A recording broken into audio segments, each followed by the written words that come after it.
হাবিবুল করিম। যারা বাইরে রয়েছেন, বাজারে রয়েছেন, আর প্রতিদিন পাওয়া যাবে, বাড়িও প্রতিদিন পাওয়া যাবে, কিন্তু এই মাহফিলটা প্রতিদিন পাওয়া যাবে। আমরা আপনাদের দৃষ্টি আকর্ষণ করছি, যারা বাজারে ঘোরাফেরারত অবস্থায় রয়েছেন, মেহেরবানি করে আপনারা এই মাহফিলে চলে আসেন। আমরা 2 থেকে 3 মিনিটের ভিতরে একটা নাতে রসুল পরিবেশন করব ইনশাআল্লাহ। আমাদের বিশ্বাস, যাদের অন্তরে ইশকে রাসূল রয়েছে, আপনারা শুনে শুনে এই মাহফিলে চলে আসবেন। বলি ইনশাআল্লাহ।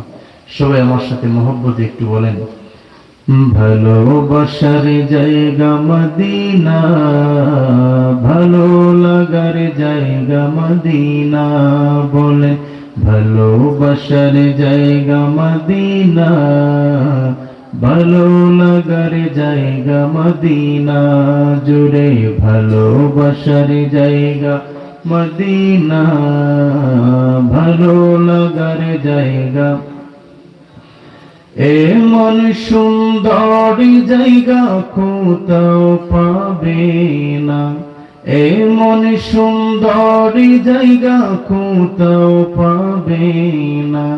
সাজিয়েছেন দয়াল রাব্বানা, ভালোবাসার জায়গা, ভালোবাসার জায়গা মদিনা, ভালো লাগার জায়গা। মদিনা শরীফে নূরের খাজিনা, মদিনা শরীফে নূরের খাজিনা। আশিক বিনে অন্য বুঝে না, ভালোবাসার জায়গা, ভালোবাসার জায়গা মদিনা, ভালো লাগার জায়গা। একদিন খবরে যাব, কেউ তো যাবে না। একদিন কেউ তো যাবে না, যাবে না আমার শাহে মদিনা, ভালোবাসার জায়গা মদিনা। জুড়ে ভালোবাসার জায়গা মদিনা, ভালো লাগার জায়গা মদিনা। মোদের জীবনে অনেক বেশি গুনাহ, মোদের জীবনে অনেক বেশি গুনাহ। তাই হাবিবের কদম ছাড়ব না, ভালোবাসার জায়গা, ভালোবাসার জায়গা মদিনা, ভালো লাগার জায়গা মদিনা। নেহায়েত কাবিল কদর সম্মানিত সামিঈন হাজিরিন, রাহিমানি ওয়া রাহিমাকুমুল্লাহ আযজা ওয়া জাল্লা। ঐতিহ্যবাহী লাউতানুল্লাহপুর 19তম বার্ষিক কোরআন তাফসীরুল কোরআন মাহফিল 2026 সালের তাফসীরুল কোরআন পরিষদ কর্তৃক আয়োজিত আজকের এই মুহূর্তে ইরফানি হাক্কানি রাব্বানি মাহফিলের সম্মানিত সুদক্ষ সাহেবে সাদর, আমার বাম পাশে সভাপতির আসনকে অলঙ্কিত করেছেন জনাব মোহাম্মদ দুলাল আহমদ সাহেব, বারাকাল্লাহু তাআলা ফি হায়াতিহি ওয়া ইজ্জতিহি। জুড়ে বলুন আমিন। আমার সামনে উপস্থিত অত্র এলাকার সম্মানিত সুদক্ষ মুরব্বিয়ানি কেরাম, বিশেষ করে উপস্থিত রয়েছেন ইসলামের গর্ব, যাদেরকে নিয়ে অতীতে ইসলাম গর্ব করেছিল, বর্তমানে গর্ব করছে এবং কিয়ামত পর্যন্ত যাদের মাধ্যমে ইসলামের পতাকা চির উড্ডয়মান থাকবে। আমার প্রাণ প্রিয় যুবক ভাইরা, ছোট্ট ছোট্ট সোনামণিরা, পর্দার আড়াল থেকে শ্রবণরত আমার শ্রদ্ধেয়া আবেদা জাহেদা তাহেরা মা ও বোনেরা, আলোচনার সূচনায় সেই মহান আল্লাহ পাকের শাহী দরবারে হৃদয়ের সবটুকুন আবেগ অনুভূতি কালিমাতুশ শুকর আদায় করে সমবেত আওয়াজে সমস্বরে আমরা সবাই বলে উঠছি আলহামদুলিল্লাহ। আরো উচ্চ আওয়াজে বলছি আলহামদুলিল্লাহ।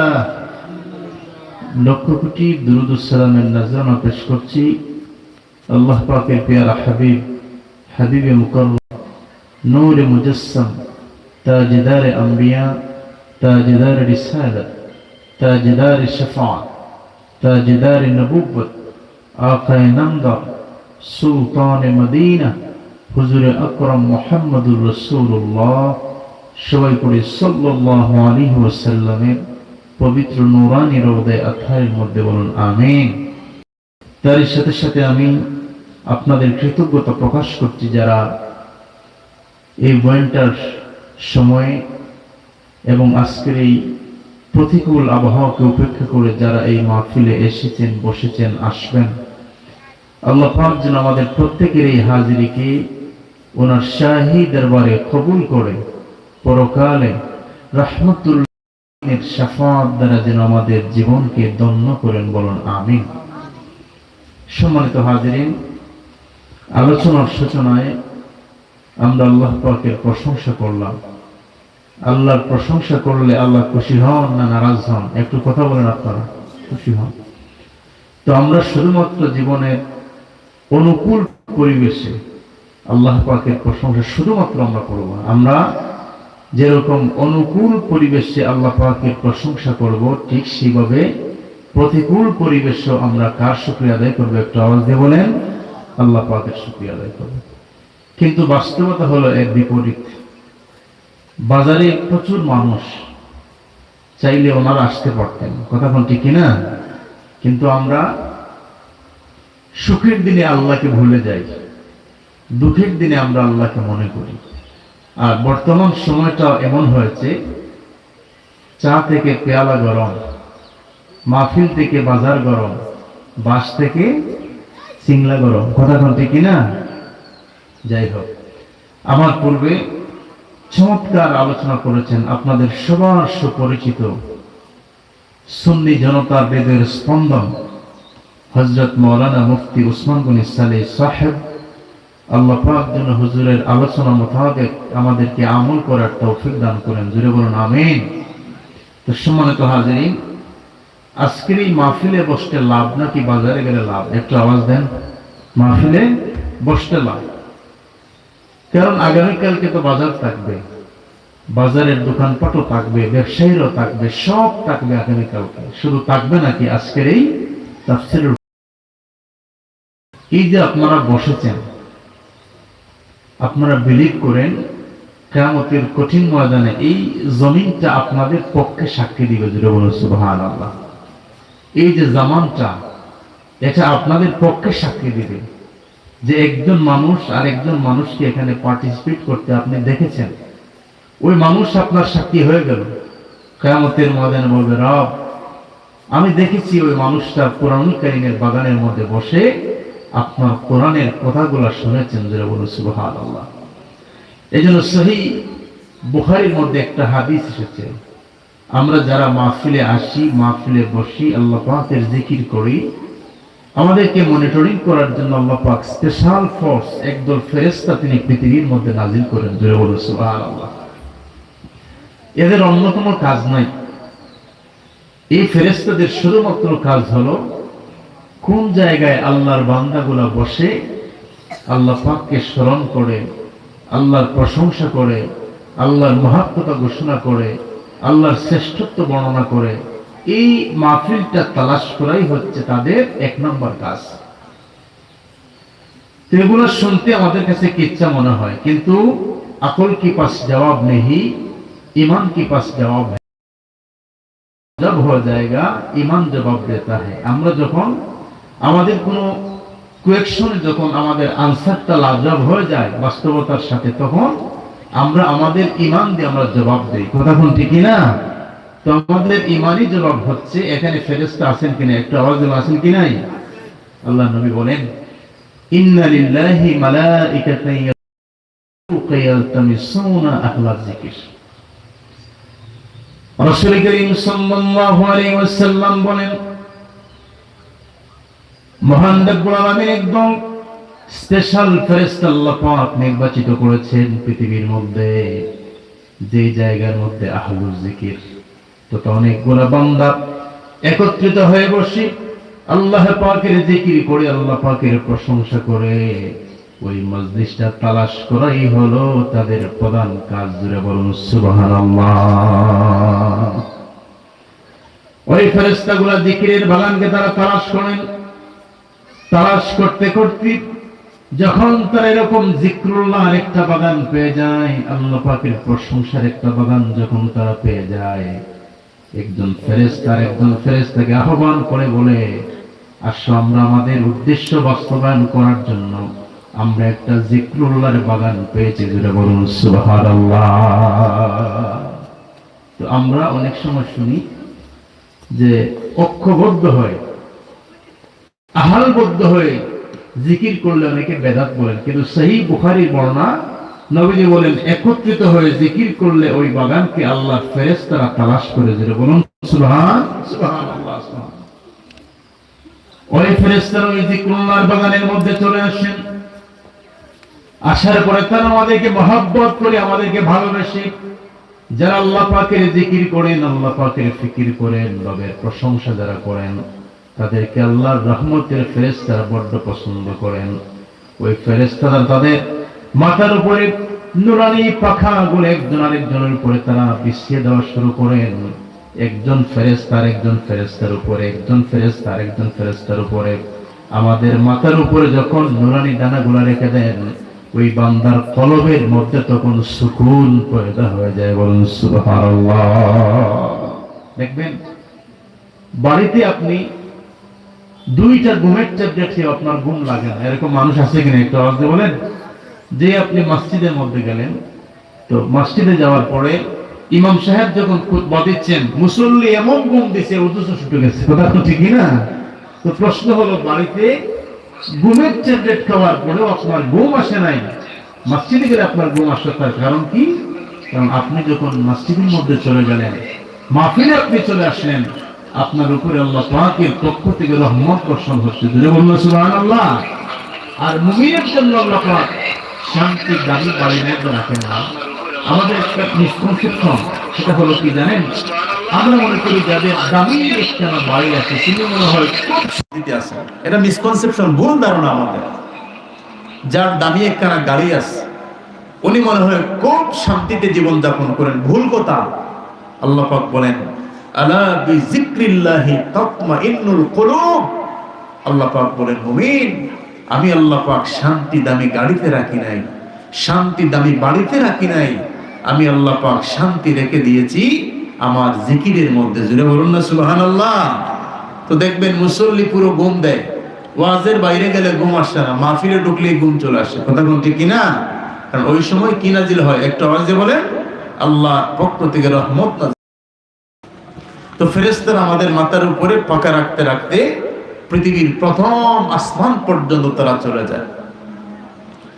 আল্লাহ পাক ডেকে বলেন, ফেরেশতারা আমার বান্দাগুলা কি কোন অবস্থার মধ্যে তোমরা রেখে এসেছো, কোন কন্ডিশনের মধ্যে রেখে এসেছো?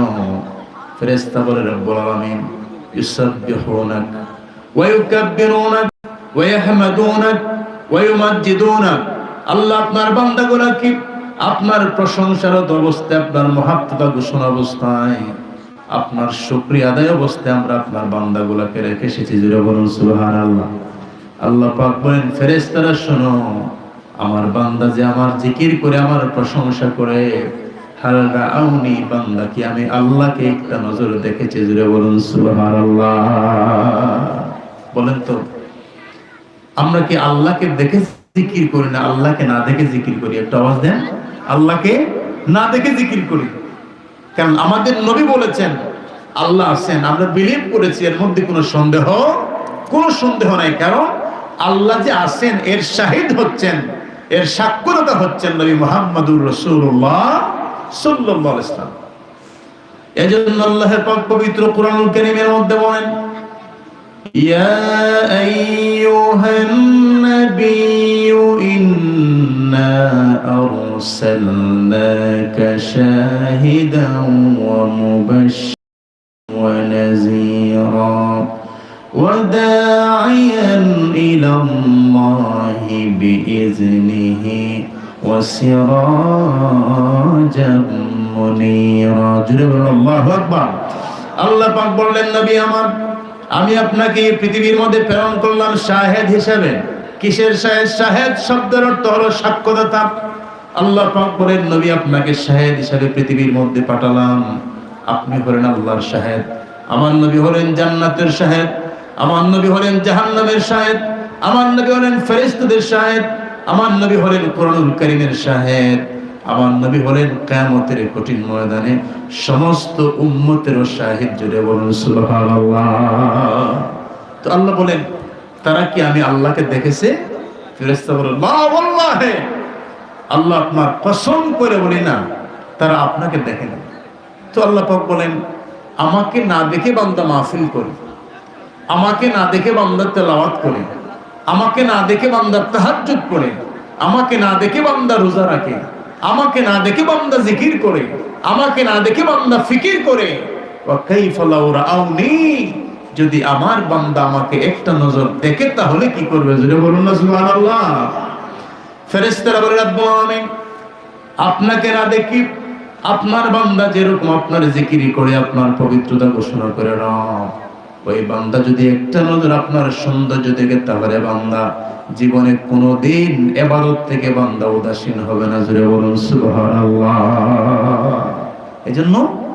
আল্লাহকে দেখতে হলে জান্নাতে আল্লাহর সৌন্দর্য পেতে হলে আমাদেরকে নেক আমল করতে হবে কি আমল একটু আওয়াজ দিয়ে বলেন নেক আমল তো আমরা তো নেক আমলের কাছে নাই আমরা কোন দিকে আল্লাহ আমাদেরকে আহ্বান করেন হাইয়া আলাস সালাহ বলে নামাজের দিকে হাইয়া আলাল ফালাহ বলে কল্যাণের দিকে আমরা ঘরের কোনায় বসে বসে দোয়া করি আল্লাহ আমাকে কল্যাণ দান করেন আমাকে খের দান করেন আমাকে বারাকা দান করেন আমাকে বরকত দান করেন আর আল্লাহ বলেন আমি বরকতের একটা ঘর রেখেছি কল্যাণের একটা ঘর রেখেছি সফলতার একটা ঘর রেখেছি হাইয়া আলাল ফালাহ বলে আল্লাহ আমাদেরকে সফলতা কল্যাণ মসজিদের দিকে আল্লাহ পাক আমাদেরকে আহ্বান করেন জোরে বলুন সুবহানাল্লাহ কিন্তু আমরা সফলতা চাই মসজিদের বাইরে গিয়ে মাহফিলের বাইরে গিয়ে কোরআনের বাইরে গিয়ে আল্লাহর প্রশংসার বাইরে গিয়ে কিন্তু সমস্ত সফলতা আল্লাহ পাক রেখেছেন নামাজের মধ্যে কথা কোন ঠিক না আজান হচ্ছে আমরা আজানের বিরতি আজানের নামাজের পরে সালাতুল আসরের পরে ইনশাআল্লাহ অসমাপ্ত আলোচনা শেষ করব আপনারা নামাজের জন্য প্রস্তুতি গ্রহণ করেন